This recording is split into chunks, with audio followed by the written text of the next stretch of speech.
जनवरी 2024 ऐसा लग रहा है कि इसके बाद से ही गुजराती जोड़ी के ग्रह नक्षत्र लगातार एक के बाद एक झटका दे रहे हैं और बड़े से बड़ा कृत्रिम तिलिस्म टूट रहा है।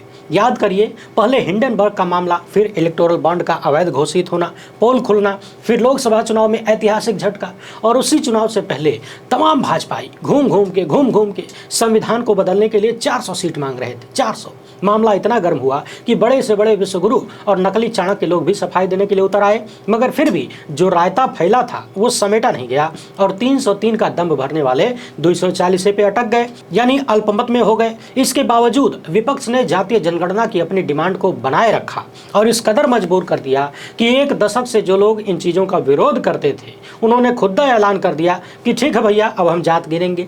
तो जिस भारत पाकिस्तान के मुद्दे पर साल 2019 में 303 सीटें मिल गई, राष्ट्रवाद का ऐसा तड़का लगा कि लोग ये सवाल भी नहीं कर पाए, हिम्मत नहीं कर पाए कि 303 किस तरह से मिल गई, क्योंकि चुनाव में गड़बड़ी के आरोप तब भी बहुत सारे लगे, जवाब नहीं मिला।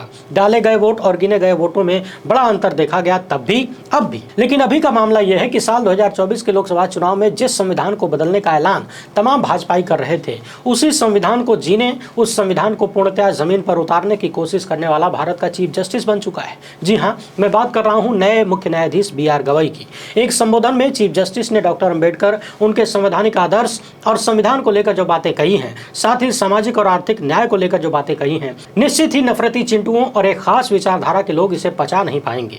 इसके साथ ही न्यायिक नियुक्तियों को लेकर भी और वहां पर महिलाओं, SC ST और OBC उम्मीदवारों को लेकर जो बात कही गई है, ऐसा लग रहा है कि जातीय जनगणना से पहले ही चीफ जस्टिस कम से कम न्यायपालिका में सामाजिक न्याय स्थापित कर देना चाहते हैं। कुछ और बातें इन्होंने कही हैं, उन सब पर विस्तार से बात करेंगे। इसके साथ ही चर्चा होगी गुजरात मॉडल की, जो नरेंद्र मोदी आए दिन आदिवासियों का हितैषी बनकर वोट मांगने की जुगाड़ में लगे रहते हैं। उन्हीं के मंत्री का बेटवा आदिवासियों और गरीबों के हिस्से का पैसा खा गया है। अब आप सोच रहे होंगे कि कितना खाया है, तो 1 करोड़, 2 करोड़, 10 करोड़ नहीं, पूरे 71 करोड़, और मामला कई 100 करोड़ का बताया जा रहा है। इस पूरी कहानी पर भी बात करेंगे। इसके साथ ही चर्चा करेंगे कि कैसे मोदी सत्ता के 11वें साल में गोदी मीडिया भी नंग धड़ंग हो गया है, यानी इस्लामाबाद पर कब्जा करवाने, परमाणु हमले की बात करने और हजारों झूठ परोसने के बाद भी देश की जनता ने गोदी मीडिया को मुंह नहीं लगाया। एक गजब की रिपोर्ट आई, इसे जरा ध्यान से देखिएगा। पहली बार है तो चैनल को सब्सक्राइब करके घंटी बजा दीजिए टन से। हर एक वीडियो को लाइक और शेयर करना जरूरी होता है। इसके अलावा आपको मालूम है कि फिलहाल लोकहित इंडिया चैनल पर एक न्यूज एजेंसी ने 2 स्ट्राइक भेजा है। तीसरी आते ही ये चैनल गायब हो सकता है। इसे बचाने के लिए आप सबके सहयोग की जरूरत है। 18 लाख प्लस GST का भुगतान हमें करना है। इसलिए स्क्रीन पर दिख रहे QR कोड, मोबाइल नंबर या अकाउंट नंबर का प्रयोग करते हुए जो भी हो सके आर्थिक सहयोग भेजते रहिए। इसके अलावा डिस्क्रिप्शन में और कमेंट बॉक्स में पिंड कमेंट में हमने जो लिंक दिया है व्हाट्सएप चैनल का, उसे ज्वाइन कर लीजिए ताकि किसी विपरीत परिस्थिति में भी हम और आप जुड़े रहें। वर्तमान चीफ जस्टिस BR गवई की चर्चा करने से पहले आपको याद दिलाना चाहता हूं पूर्व चीफ जस्टिस DY चंद्रचूड़ की वो बात जो उन्होंने शपथ लेने के तुरंत बाद कहा था। पत्रकारों से बातचीत में उन्होंने कहा कि मैं इस देश की जनता का भरोसा न्यायपालिका में बढ़ाऊंगा। बाकी कितना बढ़ा कर गए, कितना घड़ा कर गए, क्या चौपट करके गए, ये कहने सुनने की अब जरूरत नहीं है। बहुत बार कह चुके हैं, बता चुके हैं। ये बात इसलिए याद दिलाया क्योंकि वर्तमान चीफ जस्टिस का कहना है कि मैं इंटरव्यू वगैरह इसलिए नहीं देता हूं क्योंकि एक जज को काम करना चाहिए, वादे नहीं करने चाहिए। दरअसल इन्हें लेकर बात होती है कि शर्मीले स्वभाव के हैं, तो उन्होंने खुद ही इसका खुलासा किया और कहा कि जजों को समाज के साथ जुड़े रहने में कोई दिक्कत नहीं है। जुड़े रहेंगे, बातचीत होगी, मेल मुलाकात होगी, तभी तो समाज के मुद्दों को बेहतर ढंग से समझ पाएंगे। मैं कुछ हद तक शर्मिला हूं, लेकिन मुझे लोगों से मिलना जुलना पसंद है। कुछ लोगों ने कहा कि आप चीफ जस्टिस बनने वाले हैं, मिलना जुलना अच्छा नहीं है, कम कर दीजिए। लेकिन मैं अलगाव के उस सिद्धांत में विश्वास नहीं रखता हूं, क्योंकि जब तक आप लोगों से मिलेंगे जुलेंगे नहीं तो समाज में क्या चल रहा है उसके बारे में जान नहीं पाएंगे। केवल ब्लैक एंड व्हाइट में फैसला नहीं किया जा सकता। चीफ जस्टिस ने कहा कि मैं इंटरव्यू नहीं देता क्योंकि मैं कोई वादा नहीं कर सकता। मैं शुरुआत में ही वादा करने में भरोसा नहीं रखता क्योंकि बाद में मीडिया के लोग ही आलोचना करने लगते हैं, कहने लगते हैं कि इन्होंने फला फला बातें कही थी लेकिन किया नहीं। यानी नए चीफ जस्टिस का मानना है कि एक जज के रूप में काम पर ध्यान दिया जाए तो बेहतर है। इंटरव्यू में वादे हो जाएंगे और वादे अगर पूरे नहीं हो पाए तो फिर आलोचना होगी। इसके साथ ही CJI ने कहा कि उनका न्यायिक दर्शन डॉक्टर अंबेडकर के संवैधानिक आदर्शों और उनके पिता की सक्रियता से बहुत ज़्यादा प्रभावित हैं। उन्होंने अपने पिता की उस बात को भी याद किया जब उन्होंने सलाह देते हुए कहा था कि यदि आप वकील के रूप में काम करेंगे तो बहुत सारा पैसा कमा सकते हैं, लेकिन यदि आप एक संवैधानिक न्यायालय के न्यायाधीश बन जाते हैं तो आप अपने कर्तव्यों का निर्वहन करते हुए सामाजिक और आर्थिक न्याय के डॉक्टर अंबेडकर के विचार की विरासत को आगे बढ़ा सकते हैं। चीफ जस्टिस गवई ने कहा कि आज उन्हें अपने पिता की सलाह मान लेने पर खुशी है। इसके अलावा उन्होंने न्यायपालिका में नियुक्तियों को लेकर विविधता की आवश्यकता पर बल दिया। आप अक्सर सुनते होंगे, बार बार ये चर्चा होती है कि न्यायपालिका में एक वर्ग का कब्जा है और वर्ग तो वर्ग, परिवार का भी कब्जा है, ऐसे आरोप लगते हैं। इसे लेकर जस्टिस गवई ने कहा कि न्यायालयों में अधिक संख्या में महिलाओं, अनुसूचित जाति, अनुसूचित जनजाति और अन्य पिछड़ा वर्ग के उम्मीदवारों की सिफारिश की जानी चाहिए। उन्होंने सॉलिसिटर जनरल से अनुरोध किया कि आप सरकार तक हमारी बात पहुंचाइए, यानी जो खाली पद हैं उन्हें कम से कम किया जाए, यानी जल्द से जल्द पदों को भरा जाए ताकि जो अदालतों में लंबित मामले हैं जिनकी संख्या करोड़ों में है उनकी समस्या दूर हो। यानी चीफ जस्टिस ने न्यायपालिका और कार्यपालिका को सहयोगात्मक तरीके से काम करने का आह्वान किया कि हम मिलजुल कर अपने न्यायपालिका में खाली पदों को भरें। कोशिश हो कि इन पदों पर ज़्यादा से ज़्यादा महिलाएं, SC, ST और OBC वर्ग के लोग भी जगह बना पाएं। इसके साथ ही इनका कहना है कि इन्होंने कई अदालतों को यह भी कहा कि जहां भी महिला जजों की कमी है तो आपके यहाँ जो सीनियर एडवोकेट है महिला, उनको आगे करिए, उन्हें जजशिप में लाइए। अब चीफ जस्टिस की इन बातों के बाद चर्चा होने लगी है कि ऐसा लग रहा है सामाजिक न्याय की धारा को न्यायपालिका के भीतर चीफ जस्टिस अब वहीं से बहा देना चाहते हैं। वैसे CJI गवई ने अपने यहाँ तक के सफर में आरक्षण को और उसकी भूमिका को बार बार स्वीकारा है। डॉक्टर अम्बेडकर की भूमिका को बार बार स्वीकारे हैं और अब तो वो लोग भी स्वीकारने लगे हैं जो पानी पी पी के एक वक्त में जातीय जनगणना को अनाप शनाप कहते थे, यानी सामाजिक न्याय के बारे में उल्टा सीधा बोला करते थे। चीफ जस्टिस ने कहा कि मैं देश में कानून के शासन और भारत के संविधान को बनाए रखने की अपनी शपथ पर खड़ा रहने की पूरी कोशिश करूंगा। एक बार फिर से सुन लीजिए, संविधान को बनाए रखने की अपनी शपथ पर खड़ा रहने का वादा इन्होंने किया है, यानी कोशिश करने की बात कही है।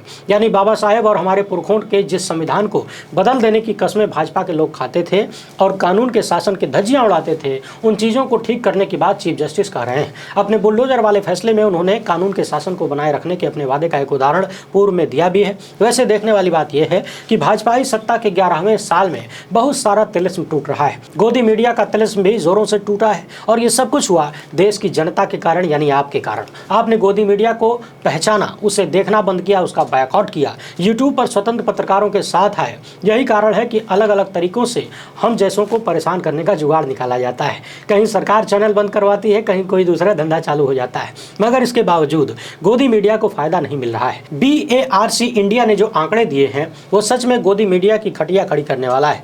बताया गया है कि भारत पाकिस्तान के बीच तनाव वाले सप्ताह में भी, यानी जब गोदी मीडिया ने इस्लामाबाद पर कब्जा करवा दिया, 900 आतंकी मरवा दिया, सेना प्रमुख को, पाकिस्तान के सेना प्रमुख को देश छोड़वा दिया और न जाने कितने हजार झूठ परोस दिए, तब भी देश की जनता ने गोदी मीडिया को वो रिस्पांस नहीं दिया जिसकी उम्मीद वो लोग पाल कर बैठे थे। याद करिए पहलगाम हमले के बाद कितना हिंदू मुस्लिम इन लोगों ने करना शुरू किया, फिर भी देश की जनता ने उन पर भरोसा नहीं किया, उन्हें देखा नहीं, बहुत कम देखा। इसलिए आप देख रहे होंगे कि ऑपरेशन सिंदूर को लेकर भाजपा समर्थित संगठन जो रैली वगैरह निकाल रहे हैं उसको भी आम जनता का बहुत समर्थन नजर नहीं आता। पुलवामा वाली बात नहीं आ रही है, बालाकोट वाली बात नहीं आ रही है। इस रिपोर्ट में बताया गया है कि भारत पाकिस्तान युद्ध के दौरान 18वें सप्ताह में समाचार यानी न्यूज के मामले में पिछले सप्ताह की तुलना में केवल 24% की वृद्धि हुई हिंदी समाचार में, 29% अंग्रेजी में। रिपोर्ट में बताया गया है कि पाकिस्तान के हवाई हमलों के कारण धर्मशाला में IPL मैच बीच में ही रद्द कर दिया गया था। ऑपरेशन सिंदूर के बाद भी देश में IPL का क्रेज बरकरार था और IPL बंद होने के बाद भी हिंदी समाचार में केवल 4% की वृद्धि हो सकी। यहाँ और ध्यान देने वाली बात यह है कि जैसे जैसे युद्ध बढ़ता रहा IPL के दर्शकों की संख्या बढ़ रही थी, यानी BARC के आंकड़े गजब कहानी बता रहे हैं। यहाँ तक कि ऑपरेशन सिंदूर के बाद पहली बार जब विदेश सचिव विक्रम मिश्री, कर्नल सूफिया कुरैशी और विंग कमांडर व्योमिका सिंह की पहली प्रेस कॉन्फ्रेंस हुई, तब भी हिंदी समाचार बहुत आकर्षण पैदा नहीं कर पाए। जबकि ये प्रेस कॉन्फ्रेंस उस वक्त हुई जब कोई IPL नहीं खेला जा रहा था, कोई मैच नहीं हो रहा था। यहाँ बेस्ट मीडिया इन्फो की तरफ से इन चौंकाने वाले आंकड़ों से कुछ निष्कर्ष निकाले गए हैं, सवाल है। इनका कहना है कि ये आंकड़े इसलिए ऐसे हैं कि हो सकता है कि लोग टीवी पर समाचार समाचार नहीं देख रहे हों, कहीं और कोई मनोरंजन कर रहे हों। हो सकता है लोगों को सेना की प्रेस कॉन्फ्रेंस से कोई लेना देना ना हो, कोई मतलब ना हो। तर्क ये भी दिया जा रहा है कि समाचार देखने वाले लोग डिजिटल की ओर चले गए हों, यानी यूट्यूब वगैरह पर देखने लगे हों।